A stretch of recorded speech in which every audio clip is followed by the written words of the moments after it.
नमस्कार, मैं कुमार और आप देख रहे हैं स्टार मिथिला। बाढ़ से बिहार की स्थिति हमेशा खराब रही है। बिहार की अगर हम बात करें तो बिहार में भी मिथिलांचल का जो क्षेत्र है वो हमेशा बाढ़ से घिरा हुआ रहता है। खास करके कोसी का क्षेत्र, मिथिला में भी कोसी का क्षेत्र है। कोसी की धारा कब किस समय मुड़ जाती है और कब कोसी की धारा किस गांव को अपने चपेट में ले लेती है, अपने आगोश में ले लेती है, किसी को आज तक पता नहीं चला है।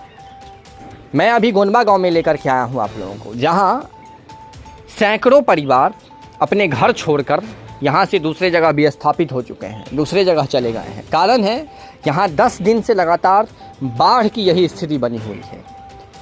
लोग अपने घर द्वार छोड़ने को मजबूर हो गए हैं, क्योंकि लगभग 3 महीने तक यहाँ के लोगों के मुताबिक अगले आने वाले 3 महीने तक इस क्षेत्र की यही स्थिति बनी रहेगी। अभी बरसात हालांकि शुरू हुई है, कुछ ज़्यादा बारिश हुई नहीं है, यहाँ की ये स्थिति बन गई।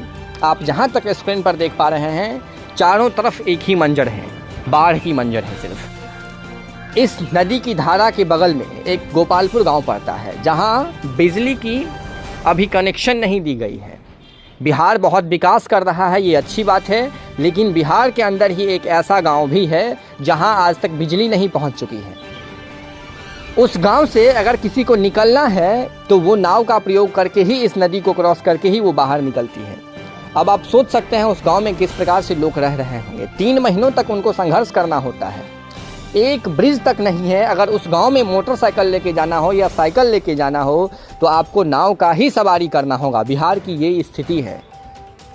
ना ही इस पर संज्ञान लिया जा रहा है और ना ही इन लोगों के लिए कुछ किया जा रहा है।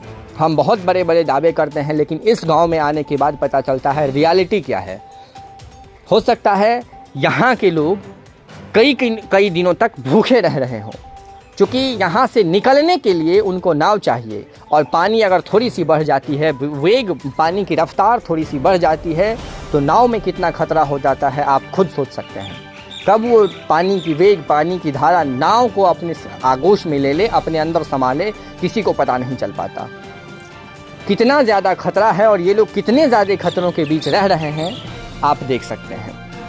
यहाँ से कोसी नदी की जो मुख्य नदी है, कोसी नदी की मुख्य धारा जहाँ बहती है, यहाँ से लगभग 3-3.5 किलोमीटर की दूरी पर है, और कोसी नदी और इस नदी के बीच में फिर एक नदी है। मतलब ये गांव जो है गोपालपुर गांव, ये चारों तरफ से नदी से घिरा हुआ है, और 3 महीने से अत्यधिक समय तक ये नदी चारों तरफ पानी लबालब भरी रहती है इस नदी में, और लोग ऐसे ही रहते हैं। एक ब्रिज आपको दिखा होगा स्क्रीन पर, वो ब्रिज था इस गाँव का लिंक। इसी ब्रिज होकर के लोग आया जाया करते थे, लेकिन उस ब्रिज की क्या स्थिति बनी हुई है आपको दिखा होगा। तो ये है बिहार की विकास जिसकी हम दावा करते हैं। कोसी नदी में लगातार पानी बढ़ रहा है, जिससे कोसी समेत मिथिला में जितने सारे नदियां हैं, छोटी बड़ी नदियां हैं, चाहे वो गंगा हो, बागमती हो या फिर भूतही बलान हो, जितनी सारी नदियां हैं, सारी नदी उफान पर है। लगातार इन नदियों में पानी का उतार चढ़ाव जारी है। सतर्क रहें, हमेशा सावधान रहें और जुड़े रहें स्टार मिथिला से। अगर आप हमारे चैनल पर नए हैं, चैनल को सब्सक्राइब कीजिए और फेसबुक पर लाइक कीजिए, वीडियो को शेयर कीजिए।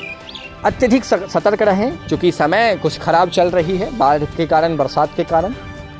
हम अगले वीडियो के साथ बहुत जल्द हाजिर होने की कोशिश करेंगे। ये गोपालपुर गांव और गोंडवा गांव से आप ये तस्वीर देख रहे थे, बाढ़ की भयानक तस्वीर। धन्यवाद। आप देख रहे हैं स्टार मिथिला।